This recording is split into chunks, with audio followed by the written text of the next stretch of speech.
আচ্ছা, কুমারগঞ্জ বিধানসভায় আপনি প্রার্থী হয়েছেন।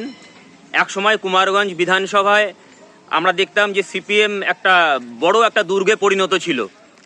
2011 সাল থেকে সেটি তৃণমূলের দখলে।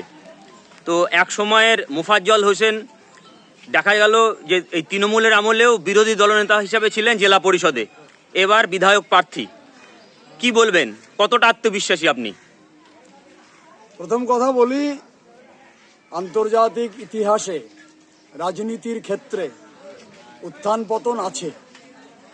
সেক্ষেত্রে 34 বছর বামপন্থী ফ্রন্টের সরকার চালাবার পরে 2011 সালে মানুষের রায়ে আমাদের পরাজয় হয়েছে।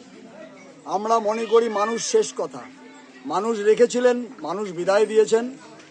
এবার আমাদের মনে হচ্ছে ভীষণভাবে আমরা আত্মবিশ্বাসী যে এই মানুষই আবার আমাদের ফিরিয়ে আনবেন। এক্ষুনি গ্রাম থেকে এলাম, মানুষ বলছেন পুরুষ মহিলা মিলিতভাবে ওই চোরেদেরকে আর ক্ষমতায় আনা যাবে না, ওদেরকে ভোট দেওয়া যাবে না।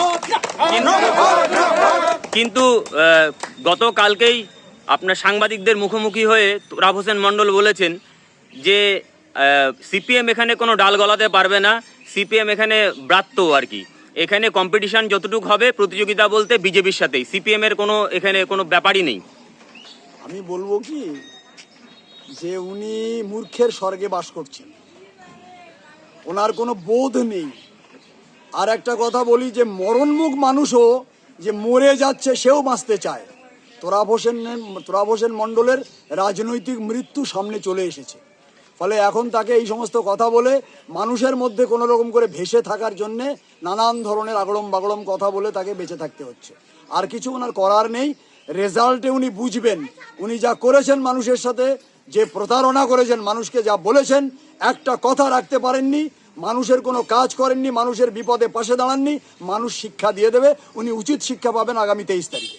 তো আপনি কাকে মনে করছেন বিরোধী হিসাবে, বিজেপি না তৃণমূল?